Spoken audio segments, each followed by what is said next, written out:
I'd like to address Anthony's Gun for Hire podcast 378. As the guy who helped John Ray put together his brief, I had to read his the evidence that he turned into the court, and John was being discreet when he said he had urgent necessity. I read John's paperwork, and if there was ever an applicant that met the Sicardi rule, that meant the New Jersey's urgent necessity definition of surviving previous attacks and having documented threats, John Jillard was the guy. Well, when Anthony says that you have to bring your attacker or accuser to court with you and have him attack or try to murder you in court in front of the judge, he's not kidding. The Sicardi rule is designed to make people fail. And when John says this has been going on for a year, that's not a joke. This has been going on for a year. These guys are dragging this out.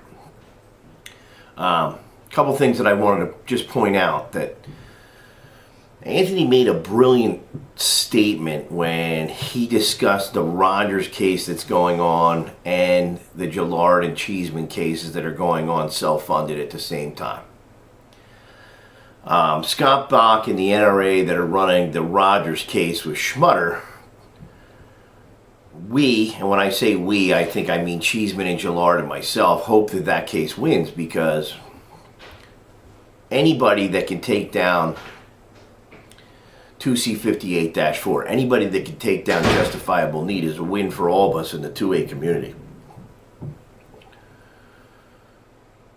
When Anthony says that the more cases attacking it, the better, and that we need to find a chink in the armor, that's what the Cheeseman and Jillard cases are.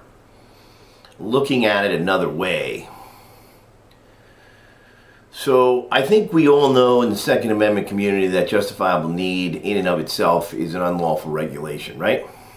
The problem is that it's been around since 1924. It was recodified in 1966. I think in 1978 or 1979 they put need back into they put justifiable into the statute. And I think justifiable is really the only thing that saves the statute. If you look at the definition of justifiable need in Black's Law Dictionary and the definition of Heller's lawful purpose, it's the exact same thing.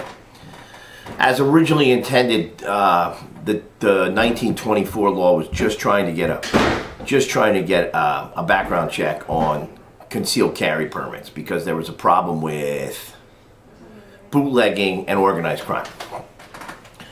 That all changed in 1970 when the assignment judges of the state police made what we now know as the Sicardi rule. I think the judge in Sicardi realized that it violated the Administrative Procedures Act, and that's why they came up with this ridiculous internal policy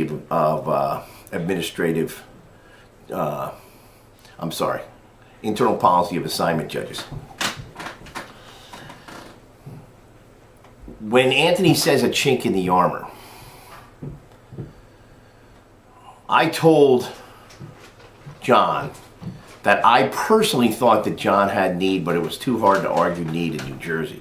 Now remember, John's argument began to be formed just after McDonald came out, and I read page 3050 that said no more case-by-case determination of Second Amendment permit applications. I flipped very quickly through Priest, where Priest says that New Jersey must decide 2C58-4 permit applications on a case-by-case basis. I do want to point out that the Jillard case is definitely going after the chink in the armor. The Jillard case is a pure matter of law case. Heller 2821, McDonald 3050 says that they can't, the courts, the judges, the courts, or the legislature can't decide Second Amendment permit applications on a case-by-case basis anymore. Priest, the Sicardi rule, and the Administrative Code 1354-2.4D-1 all hold that 2C58-4 permit applications must be held on a case-by-case basis, and that's really how they turn you down. They didn't like Mark's need, so they turned him down. They didn't like my need in 2004. Took them 2 years to tell me that they didn't like my need. I go to court. They told me I went to court the same week that Heller came out. They told me it doesn't matter. There is no right to keep and bear arms in New Jersey's Constitution, and Heller doesn't apply to the states. And then when I got to Superior Court in 2008, they told me Heller doesn't apply to the states. I've read all the cases. I've seen how they beat people up. Remember, Jeffrey Mueller was denied. I was Jensen's original plaintiff in Drake. Then he got Mueller on board, and I was out. They finally granted Mueller a permit, and you know, I mean, he has just as much need as John Jillard. He was kidnapped and beaten by a biker gang. Then it became Piskowski. Then it became Drake. The chink in the armor, to quote Anthony, is going after the Sicardi rule and the code exclusively. Cheeseman Jillard doesn't go after the statute. Is that a good thing or a bad thing? Would it be better to get rid of the statute? I think it would be. Can we? I think it's a long uphill road for Rogers to get that case to be looked at again in the Third Circuit.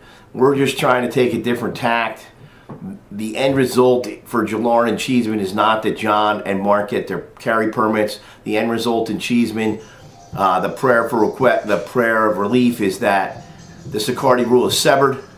NJAC 1354-2.4D-1 is severed from the statute, in that justifiable need is defined as Heller's lawful purpose, and that as long as you have a lawful purpose and you pass the shooting test, any 2C58-3 handgun is acceptable for a 2C58-4 permit. Any applicant that has an ID card and passes a shooting test can get one. So I just wanted to clear those two things up. Jillard